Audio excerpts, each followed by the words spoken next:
It's now 2:30, so I think we will start. First of all, welcome to this ENQA webinar on online site visits in times of COVID-19. My name is Anna Gover. I'm a senior project manager at ENQA. And I'm delighted that we have so many people joining us today from Europe and also beyond. I think our audience is made up mainly of representatives from QA agencies, but I know that we also have representatives from higher education institutions and students, and also QA experts that have acted as panel reviewers in external QA processes. Before we dive into the content of this webinar, I'd like to start with some practical information. First of all, as I already mentioned earlier, we do strongly advise you listen to this webinar using Chrome or Firefox. I promise I'm not getting paid by either of them to advertise them, but previous experience has shown some problems with the sound using other browsers on an intermittent basis. Many of you have located already the chat box, which will allow you to pose your questions and your comments during the presentations.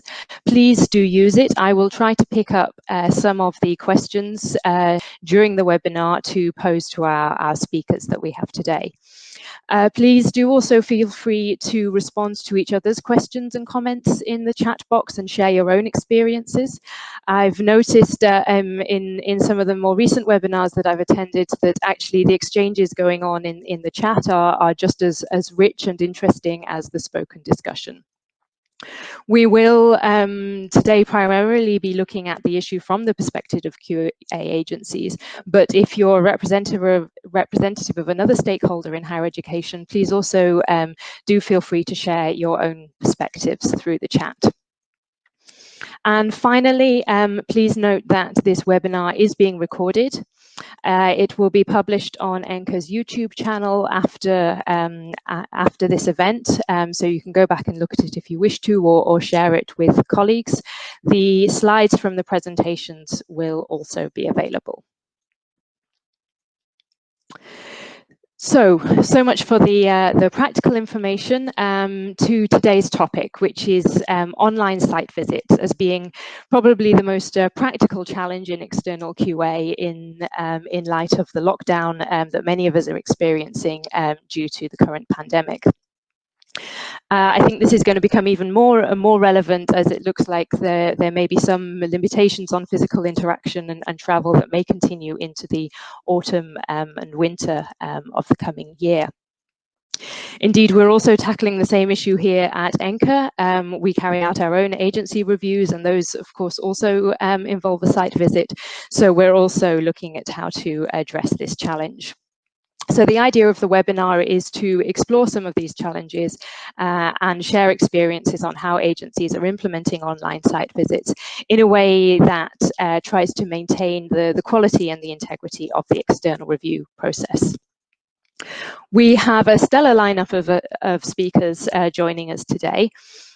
We will get a short introduction to the topic from ENQA's director, Maria Okello, and then we will have two case examples from ENQA member agencies. Firstly by Peter Mahl from Everlag in Germany, and secondly by Esther Huertas Hidalgo from EQ Catalonia in Spain. After that, we will have a couple of shorter inputs on very specific topics from Eleanor Sierlan, who's representing EUA's Institutional Evaluation Programme, and then from Alistair Delaney from QAA from the UK. So without further ado, Maria, I hand over to you for the introduction. Yes, thank you very much, Anna, and welcome everybody also on my behalf. It's very nice to see, well, almost see so many of you with us today. So I will just give a couple of ideas on the European context in terms of how we have interpreted the current situation and the requirements of the ESG in these exceptional circumstances.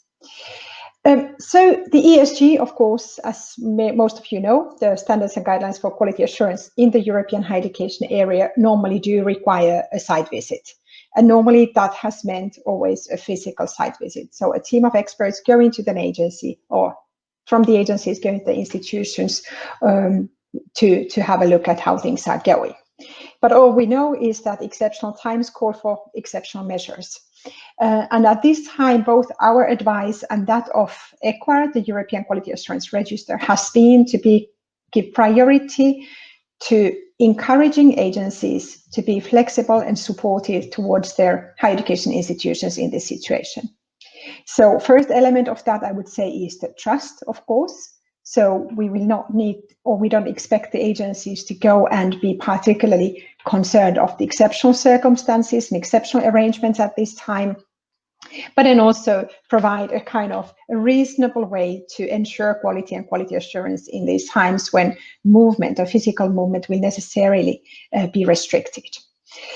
So what we've said, there are two, simply put, two different options that agencies can have for their external reviews. One is to postpone the reviews. So the ESG actually don't say anything about the duration of the review cycle. And I know of countries where that cycle is 4 or 5 years, but I also know of countries where that cycle is 10 years.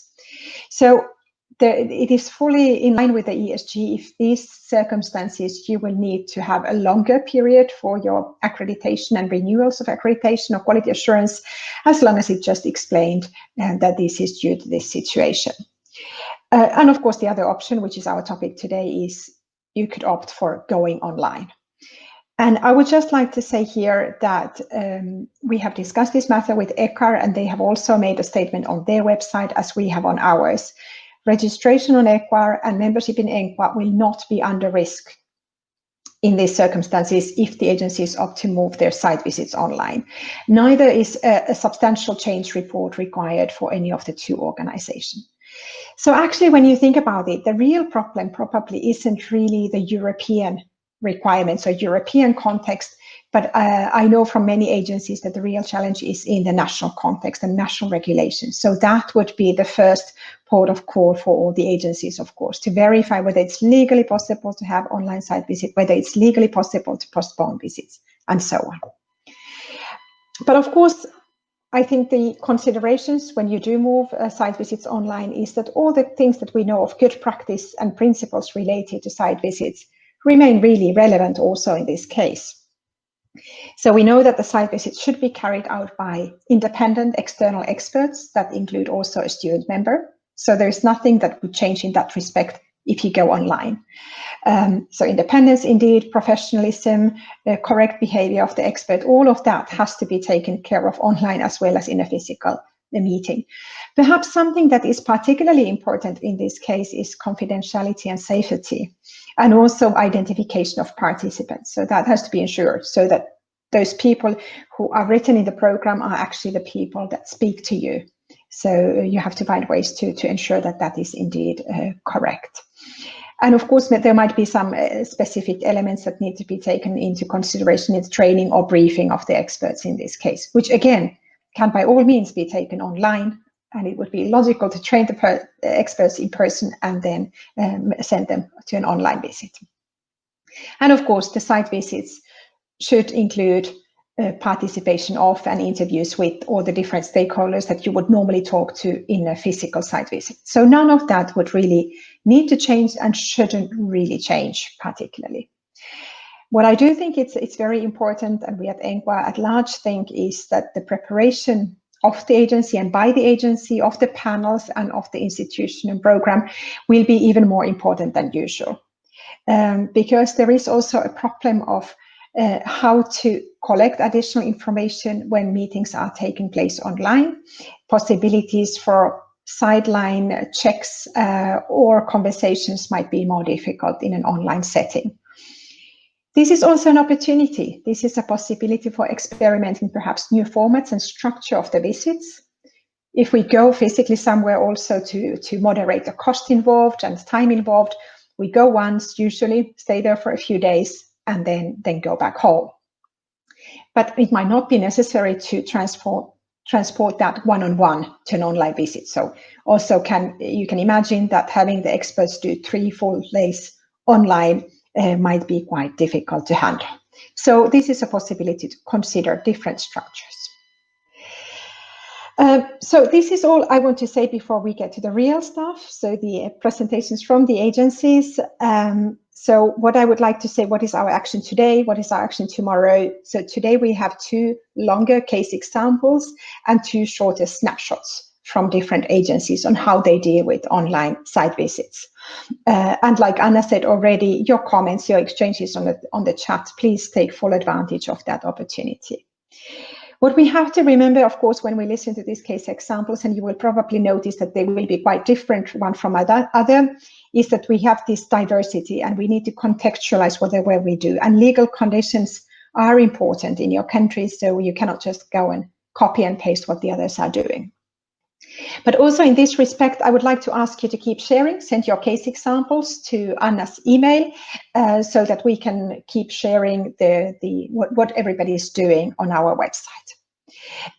Of course, we will, as ENQA, be analyzing this situation and what agencies have done in a larger scale towards the end of this year when we have more material and when agencies are not under such big pressure anymore to invent new ways of doing things. So we'll get back with more information then later in the year or early 2021.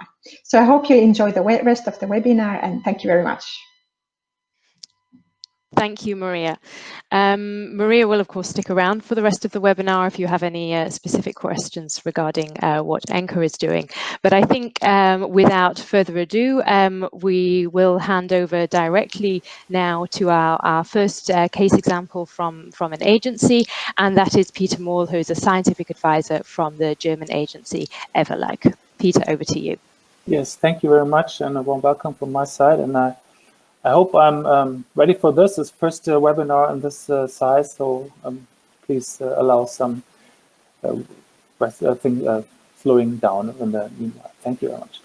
At Everlag in Germany, we started at March with changing over our on-site visits to online visits, and just give you a short overview on the general experiences of Everlag.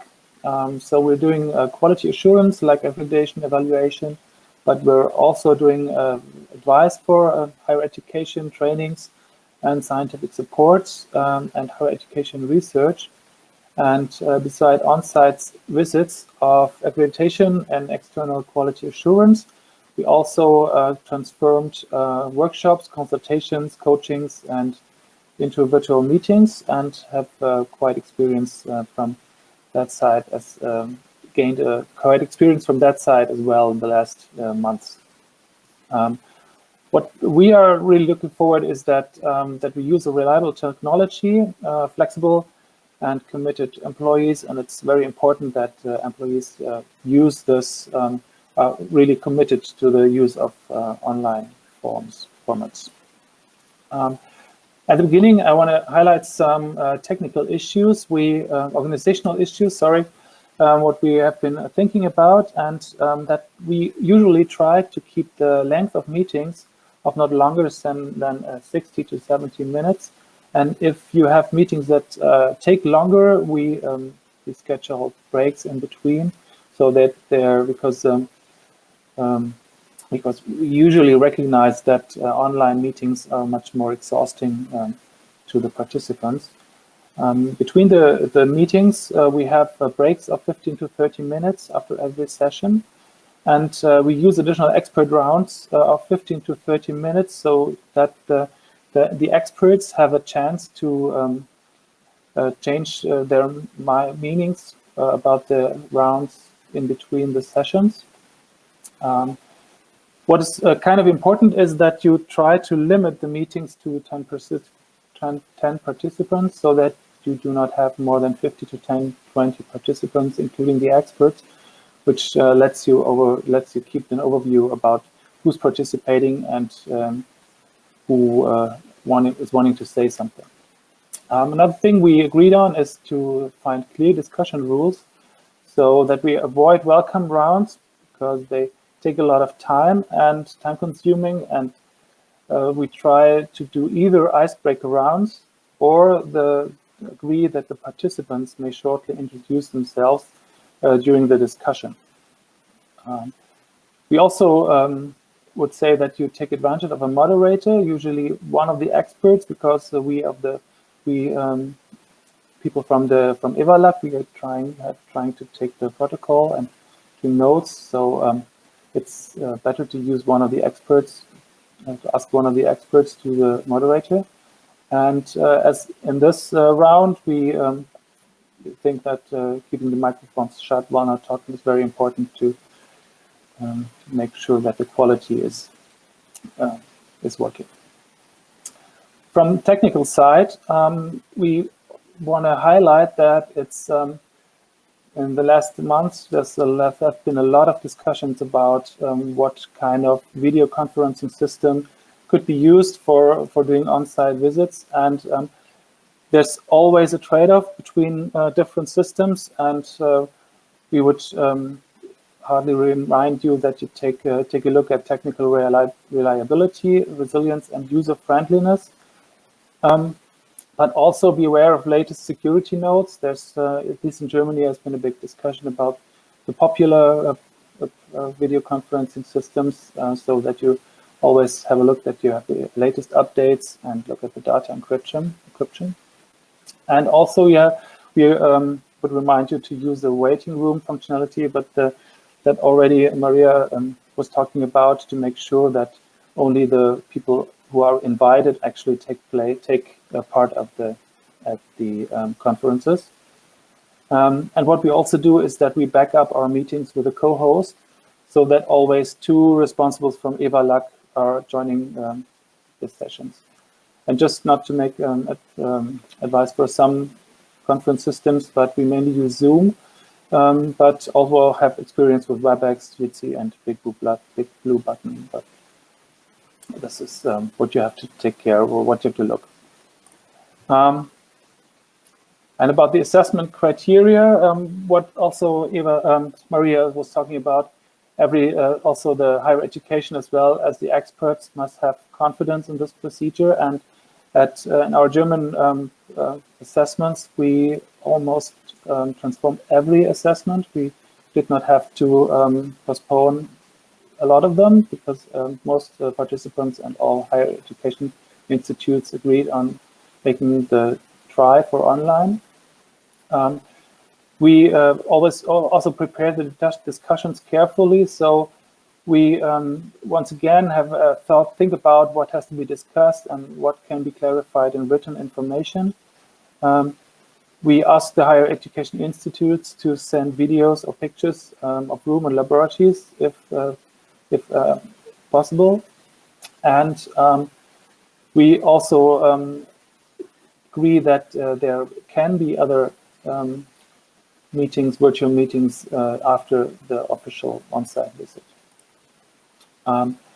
As a conclusion from our side, we can say that we are really happy with this experiment and converted most of our meetings into virtual meetings. But we also see that they cannot replace on-site visits, but they're a good alternative for the moment, but also for the future. And also, what Maria already mentioned is that some of the experts miss the personal contact to the higher education members. And finally, we would say that virtual meetings can help reduce travel costs and the ecological footprint, so that we also think of doing future on-site visits online, but have to find a way to decide which of them can be done in which way. And so far from my side, and thank you very much. Peter, thank you very much for your contribution. Before you turn your microphone off, or if you have done, you can switch it back on again. Maybe I can just ask quickly one follow-up question.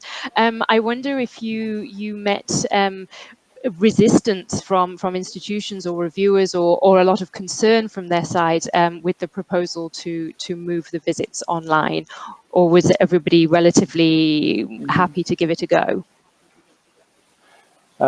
Most of them were relatively happy to give it a go, to do their online visits, but And from some experts, we had the concern that what you would say in German, they cannot get the feeling of how is the institution working. So they were saying like, okay, we would prefer to go physically somewhere to see the people, how they behave together and how they behave in reality. So you always have this situation with video, which is a little bit distanced from each other. But really, most of them agreed on the online format. Mm-hmm. I suppose in the immediate circumstances, there wasn't a huge amount of choice for most people to go ahead with this. It's an interesting opportunity to perhaps to test things that you might have been interested or an agency might have been interested in doing anyway, but in no other circumstance would be able to push it through. Yeah, maybe one information could be interesting. In Germany, from legislation side, they agreed that they would postpone everything for 1 year if the higher education institute would like to postpone. So there was actually not that much pressure, so it could have been postponed without any difficulties. So, but also with that, most institutes decided to go. Okay, thank you very much. I will bring you back in later for the discussion, but I think now we can go over to Esther from EQ Catalonia. I imagine many of the challenges that you're facing will be very similar, but let's hear now your experience and how you're dealing with them. Okay, so thank you, and well, hello to everybody. I have the feeling that I'm going to talk about more or less the same things that my colleague Peter has already presented. So, well, I will, nonetheless, I would like to explain which is our experience till the moment. So, well, the first thing I would like to explain to you is that when the state of emergency was approved by the Spanish ministry, the agency has to provide a quick response from the internal point of view, but also obviously to the external point of view. The first thing is that we activated our contingency plan. So this means that there should be a protection of health of the staff of the agency, and also we have to continue with the activities. So then this means that we have to provide some services to the society, to the universities, and obviously what it was really important is to provide really quick answers to the doubts that were rising at that moment by the higher education system. And also we were there also to protect the students' rights. So in this slide, you can see the timeline for this year. So we were working normally till mid-March. Then we've got the state of emergency. The agency began to prepare a lot of documents, protocols, etc., to provide clear information to the system. And I would like to say that there are 4 main areas that are the most important ones. So we agreed that we have to continue with the review procedures. We were aware that the time limits for submission and also for resolution of the accreditation, etc., should be adapted during this period of emergency, that the meetings should be organized in an online way, and finally, that we have to adapt the procedures in order to being carried out in a remote way. So when all of this was planned, the first thing we have to do is to see which was our planification. So we have to reschedule and analyze all the site visits we've got for this year. And the first thing was to postpone some of the site visits till autumn or the end of this year. Other site visits were postponed to till next year, but other ones we thought that we can continue and doing this online site visit. Especially, it was really a challenge how to assess or how to visit a faculty of medicine. And I have to say that we've got 3 cases that we were supposed to review different programs of a faculty of medicine. So those cases that those faculties were really busy because they were working really hard fighting against COVID, we cannot plan a review for them. So we decided to postpone. So I would like to raise the main challenges we face during this our first experience. We have already carried out around 7-9 site visits organized in an online way. The first thing is that how to manage the uncertainty. So first of all, universities didn't know it's a big change. So it's a new format. So they requires and demands a lot of information. Also, how to organize and plan everything, not only for this present moment, but for next months. We don't know if there's going to be a new episode of health crisis in autumn, so we have to be prepared. So we are having like plans B for just in case.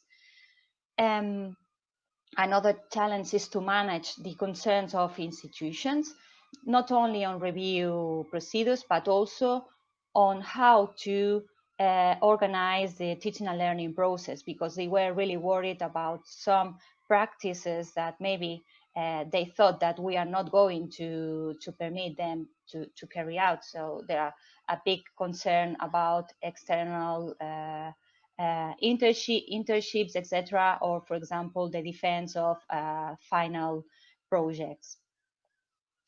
Obviously, it is really important to preserve the students' rights. We have to mitigate the impact on reviews. So in a way, we are assuring the same quality on the review. We are following the same standards, the same criteria as a face-to-face site visit, the regular procedure. So we haven't changed big things. It is also important to bear in mind that teaching staff, the people who are going to participate in the review, and the people who we interview, they are really busy. They are adapting their courses. They are working really hard, designing new types of assessment, etc. So we have to be very careful trying to design, and we have to design a procedure that avoids the overloading of these people. So this is something important too. And another challenge that my colleague has already said is that with the online format, so there's we miss the personal contact. From more specific point of view, another type of challenges that we have realized is that the institution asks very quickly, very fast answers, and they ask us also for a very accurate responses to different worries they've got. This means that we have to have very effective communication. So in our case, our director has a permanent contact with institutions. So every 10-15 days, he was meeting with, he had meetings with them. And also the technical staff has a daily contact with the people at universities. As I have already said, we have to fine-tune the procedure in order to avoid the overload of also institutions, but also the agency and the peers. And we have to provide a very fast replanification of all the site visits. And also, there's another challenge, which is the visit to facilities. Sorry, I have already seen in the chat some questions about this issue. So that's another point that it's important to reflect on. What have we learned from this experience?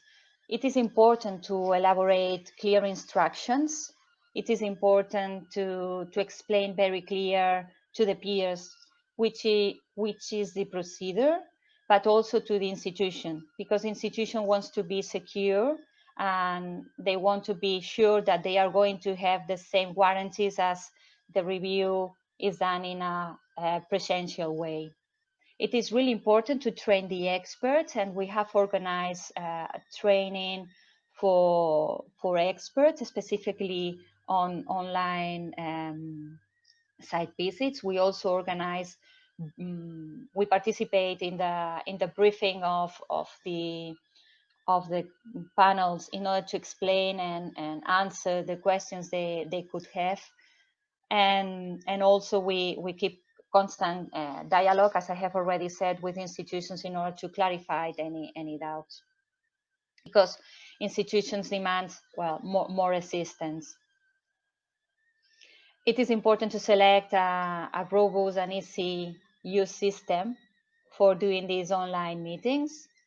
It is important that the system you choose includes a waiting room in order to guarantee that the people who is going to participate is the right one, is the one that is on the list and is not another one.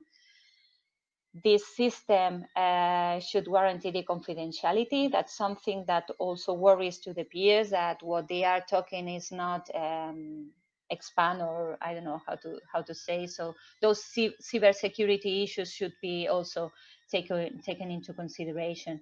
In this sense, I have to say that we are using Zoom, and the system is working perfectly well. We've got a report from our security department, and it says that it's safety and we can use it.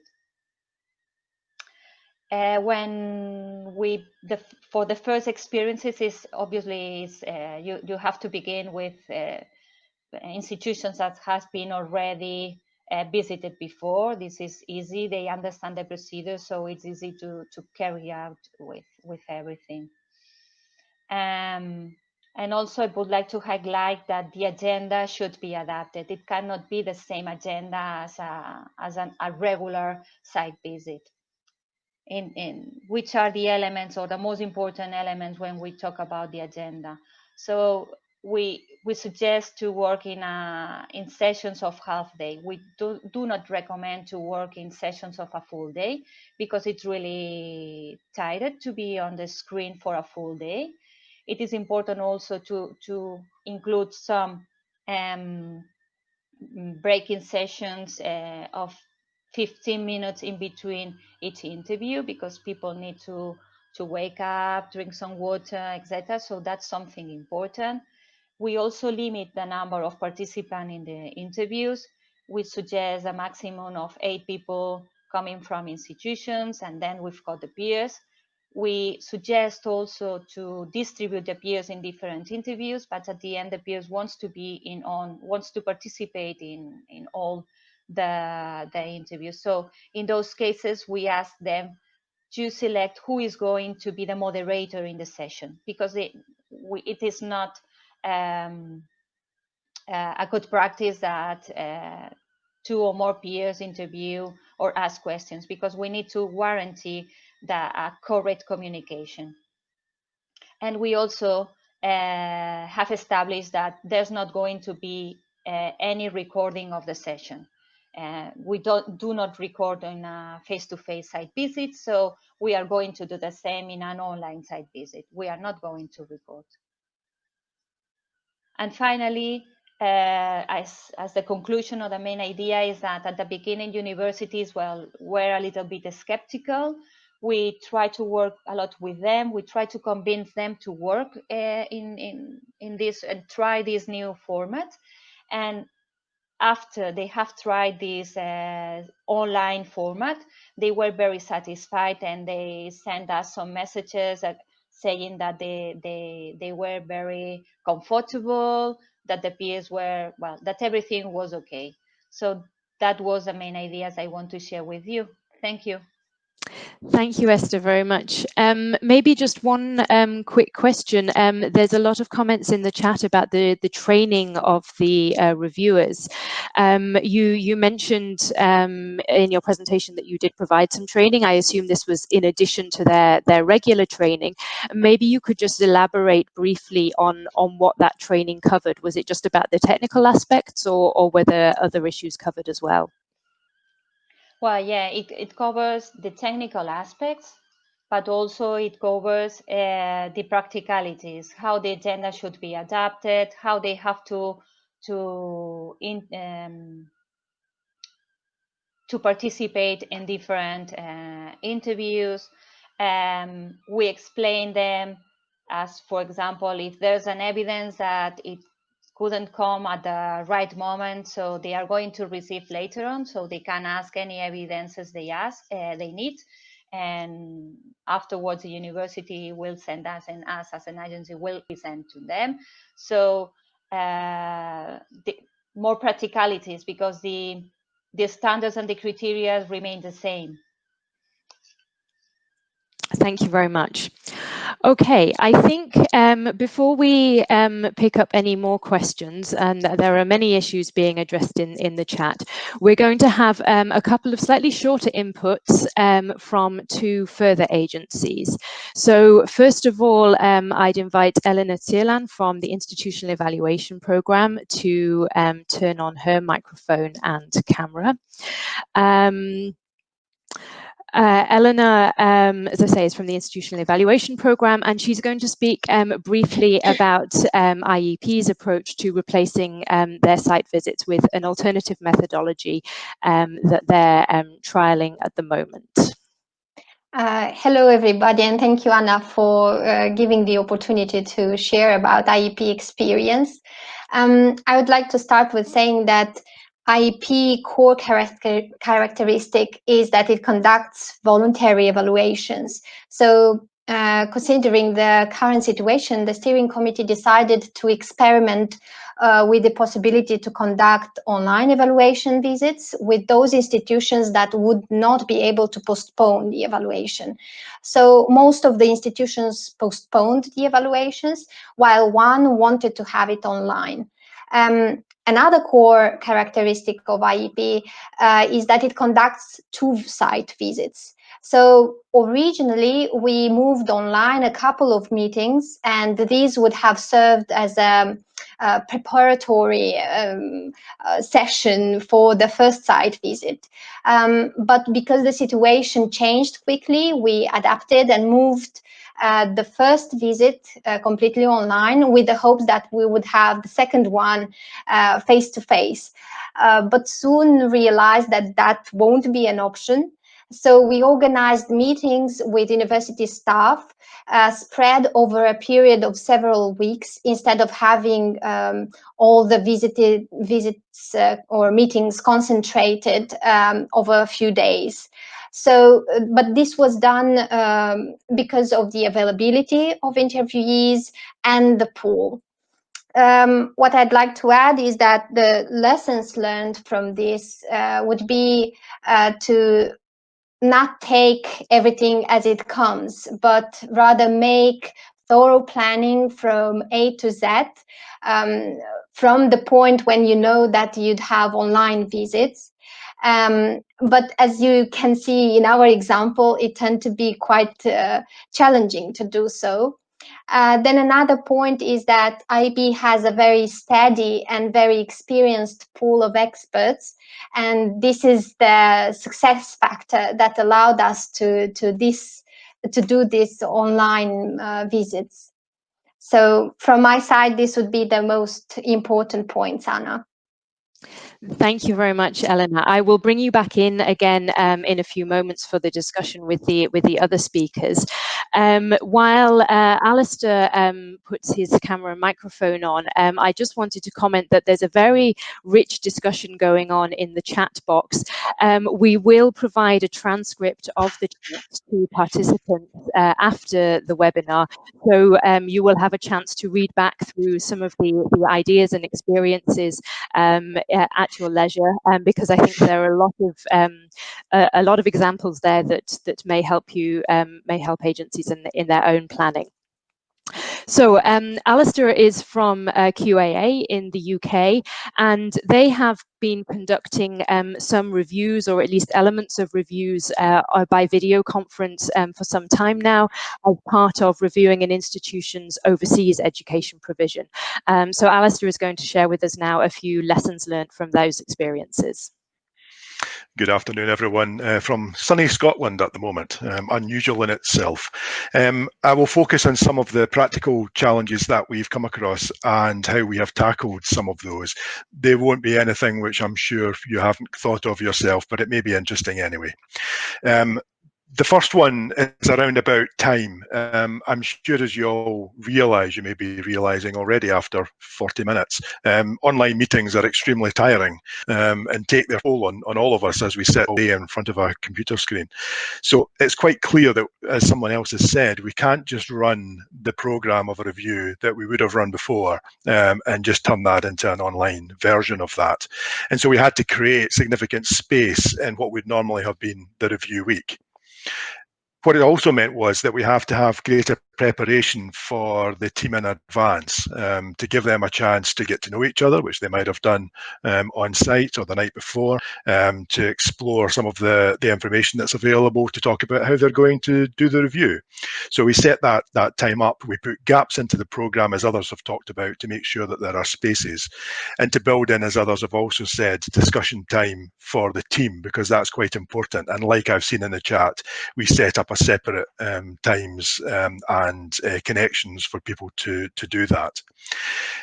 The next issue around is the IT platform, and we were quite concerned around issues of confidentiality and controlling the platform in some kind of way.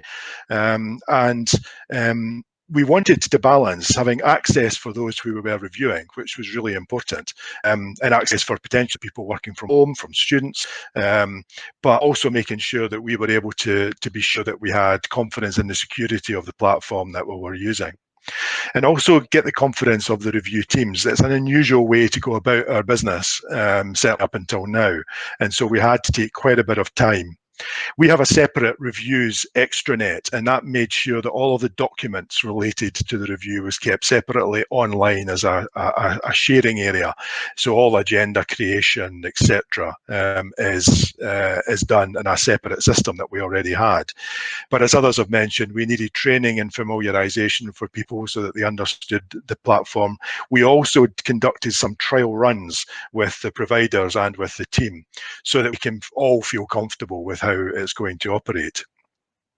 We were aware of some privacy issues as well. For example, if students were giving private email addresses to join online meetings, we were very careful about how we used that and how we were sending it out. We controlled the invitation to the meetings ourselves, so we had to be careful with these kinds of privacy issues. And then there's all the mechanics around how it will work. In person, you can be much more relaxed and let it happen and build as you go. But we found that we had to agree a protocol with the provider. Everything from joining the meeting early, like we have here, so that people are ready to go, starting on time, how to contact if the technology fails, would that be a text message to a number, etc. Also issues around being sure who was going to be present, the list of attendees, and as I said, we issued the invites, so we had some kind of checking and using the chat and the hands up features, etc. But also about how the actual feel of the review would be, how we would operate together as we worked through the review. So there's implications for the training of review teams. As we all know, it's a very different skill to chair an online meeting or a review than it is to chair one in person. And so we had to make sure that our teams were skilled and able to do so, especially when it's so important to both ourselves and to the provider. I suppose overall, my overall reflection on what we've learned is that it works best where the self-evaluation is strong, is good, and can be relied upon, where you've got good background data, and where the provider has a strong track record. But we've had to be clear with providers that we reserve the right not to complete the review online if we don't just feel confident in our judgments at the end of the day. So we do say that if we can't do that, and that could not be a fault of the provider, it could just be that we are just unable to satisfy ourselves about something, that we will then come back at some point in the future, hopefully, and do an in-person visit. Sometimes it's just we're not sufficiently confident to be able to be robust. As reviewers, I'm sure many in the audience here will agree, there is a bit about the feel of an establishment, the feel of an institution that you only get when you're present, and a video or photographs won't give you as much as what you would if you were there. And I suppose if you believe that quality assurance is an art form as well as a science, then I think that we do miss something. So we're not sure about the right balance of online and in person in the future. And potentially, is online better for the compliance elements of what we're trying to do? And it's not quite as good for the enhancement style approaches that we would want to take in many of our reviews, but that's a question.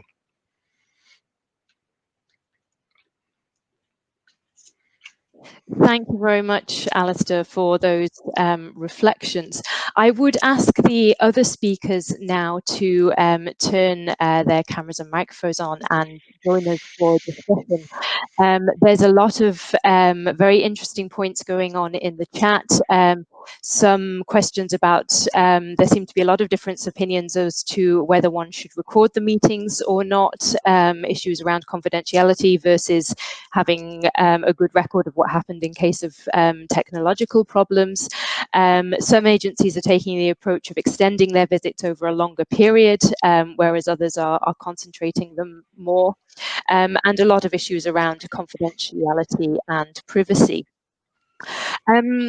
But I'd like to go back, in fact, to the point about the experts, because clearly this is a very different way of doing things for the review experts. And for those that have participated in panel reviews, you'll know that a lot of the discussions happen between the meetings and then in the evening over dinner, and the experts take these times during both their formal internal meetings, but then also in informal gaps to help to form the opinions about how the review is going. And I wonder if any of you have tackled this issue, how you arrange your private meetings between the experts and how you compensate for the time, the informal time that they're not spending together. Peter, maybe you'd like to go first. Yes, actually, what we did is that we put in the some of the extra meeting time for, as Alistair said, just put in between the sessions. We put another 15 to 30 minutes breaks for the internal discussion for the expert group, but we did not think of something like wine meeting in the evening or something like that. So we did not do this, but we tried to put in additional discussion time for the experts. Esther? Yeah, we organize a briefing meeting before so they can discuss and prepare the questions for the site visit. It is really important to bear in mind that when you are organizing an online site visit, peers or the panel should be really well prepared. So they have to be very focused on the subjects and the information they want to get from the site visit. So in a way, probably, or we've got the feeling that maybe it's more focused than the regular site visits because they've got limited time. So that's something important. And then afterwards, they can obviously during the agenda, we also suggest them to have some time for discussion at the end of the second or the last day. But of course, they can meet afterwards and discuss further on anything they want, of course. Thank you. Alistair, feel free to comment on that, but there's also a specific question to you in the chat, which is around whether participants have to provide additional consent to conduct online site visits, whether the parties have to sign additional consent forms for online site visits. Thank you. With regards to the first one, just to take a different slant on it, we have found that we are paying our reviewers more, and so the costs of a review are going up by 10% or so to allow us to conduct it in this way. And that is because what we didn't want was to have, during what would be the normal review week, to have people doing part-time on a review and then spend the other part-time doing their normal job if they were an expert from somewhere else, because it wasn't achieving that time off, that chance to think and reflect on the review. So we wanted them to be dedicated for that time with us, the same as they would normally be, but to increase the time out either side in the weeks before and the weeks after. So it actually cost us slightly more per review to conduct. I noticed someone had said that they were charging less, which is an interesting concept. And with regards to additional consents, no, we didn't have to do that. We just agreed with the institutions in advance the approach we were going to take, and then in a briefing note that made it clear what that approach was going to be. So we didn't have specific individual consents, but the institution were signed up to our approach in advance. Thank you. I think this issue around the costs is an interesting one. I noticed that there were several comments from listeners wondering if the costs of a review should go down because there's no physical visit. And indeed, one would assume that there are no costs attached to, of course, accommodation and travel and that sort of thing. But I take Alistair's point about the need to compensate reviewers in a different way. And I wonder if the others want to comment on that, whether you are you are tackling this differently. And I don't know if you can hear me. I see that my camera is off, but I don't know. Please go ahead. Yes, I do hear you, yeah. Eleanor. I know that the IEP reviewers are doing this on a voluntary basis. Do you take into account their changed workload? Well, actually, indeed, it is so that experts do it on a voluntary basis, and on these circumstances, actually, they had to work much more than usually, as all the other experts said. And for example, after meetings, the coordinator and other panel members were taking notes and sharing those notes. Also, they were having meetings in between the actual meetings with the university staff, so that they were kind of planning in ahead. Also, they were planning who would actually chair the meeting and who would be the one asking the questions, but they were all very involved in the process. And to that, of course, as I already mentioned, it is really important to have an experienced and very well and collaborative work with the panel. Thank you. Esther, would you like to comment on the workload of the reviewers? Yeah. The workload, I would say that it's almost the same. It's what we have realized that it's easier to find dates in the agenda because people is not traveling, and it's a little bit easier, I would say. Obviously, they split their work in half days. I have already commented. So there's a little bit increase of the fees. So we pay a little bit more because they've got a little bit more of dedication. But in general, I would say that there's a substantial reduction of the budget because there's a big amount of money that goes to travel, accommodation, and so on. But for me, yeah, I would say that it's really a challenge to have the right ears, the right person.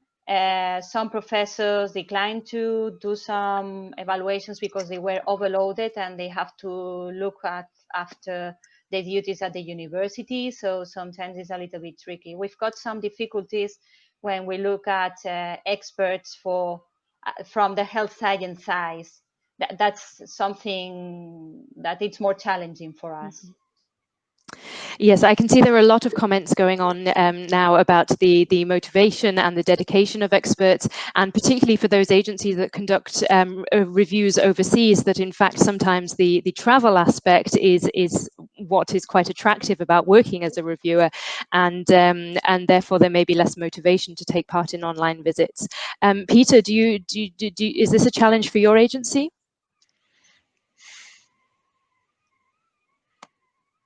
We don't hear you, Peter.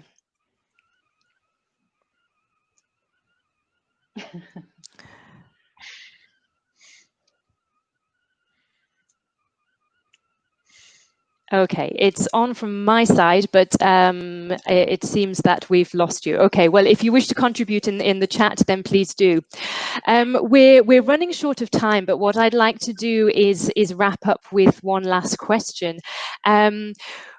We gradually start to talk about the possibility of back to normal, or perhaps not back to normal, but towards a new normal, and what this might look like. And I wondered if each of you might like to comment on whether there are things from this experience of online visits that you might take forward with you, that your agency might take on board when going back to the usual way of doing things, or indeed perhaps you won't go back to the normal way of doing things. There are a lot of comments going on from participants about the possibility of hybrid models, and perhaps this will become the new normal. So Esther, maybe you'd like to go first on what you might take forward. Yeah, I like this idea of this hybrid model. I think that it can be very useful, less stressing to institutions and to the agencies. So I think that we can reach really good results, really good reviews, and well, more operative. So maybe that's the new thing for the next future. Alistair? Are there Yes, aspects perhaps of the international reviews you do that you might transfer to your domestic reviews? Yes, I think that, as a number of people have said in the chat, there is an attraction to people for going abroad and visiting another country as part of a review. So we will never get over that. That is just a part of where we are. But I think we are certainly looking at saying, what elements of a review do we really need to be on site for, and what can we do in advance which would clear a lot of the things away that we need to do. In some cases, if you take a risk-based and proportionate approach, so in other words, if you're satisfied that this is a low-risk establishment and your proportionate response is that you can do the review online, then I think that that's fine. But as I said earlier, I think there are always some cases where you would feel that you would want to visit. But I think the balance will shift between us assuming that everything is on site to actually having a greater balance of doing things online in advance and going on site to focus on the things that we need to do. Mm-hmm. Eleanor, how is IEP feeling about the future?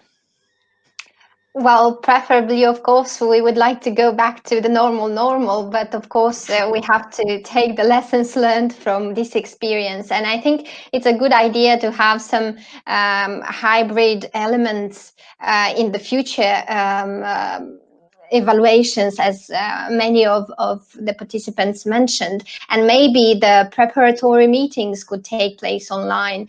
Here I'm just brainstorming, but of course this is to be seen and yeah, to be decided further.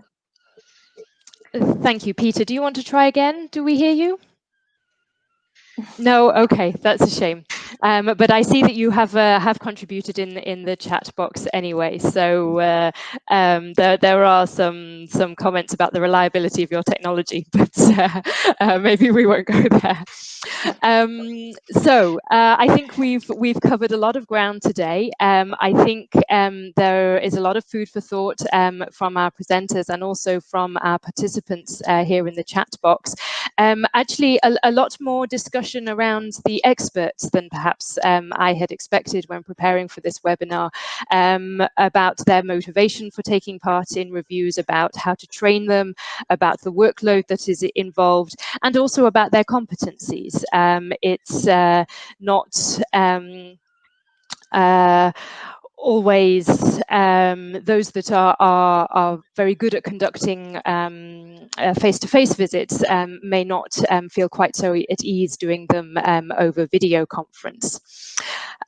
So with that, I will bring this webinar more or less to a close. I would like to remind you that the recording of this webinar will be available on ENQA's YouTube channel. You will receive a link to that via email, also a copy of the slides. And a copy of the transcript of the chat. I will leave the webinar room open for a few minutes after the end of the webinar so that you can continue exchanging or reading a few of the chat comments if you wish. I would just want to highlight once again some work that ENQA is doing with regard to the pandemic circumstances. It's been quite clear that our role is very much one of facilitating the sharing of information. So we do encourage you to do so so that we can learn from each other. We are using the hashtag QA from home on social media. But for ENQA members and affiliates, we're also collecting case examples from you. So please feel free to send a short description, maximum 1 page, of how your agency is adapting to the current circumstances. You can send it to my email address that's on the screen now, so that we can bring these together, and they are being published on our website. The document is being updated with new examples on a rolling basis. So please do contribute to that. So I think that all that is left for me to do is to say thank you very much to our presenters, to Maria for her introduction, and to Peter, Esther, Eleanor and Alistair for sharing so candidly with some of the challenges that they've been facing and how they've been approaching it. I think we've got a lot of food for thought to take, well, metaphorically, to take home with us. So I wish you all a pleasant remainder of the day, and hope that we have the opportunity to see, hear, or interact with each other in one way or another again soon. Thank you very much.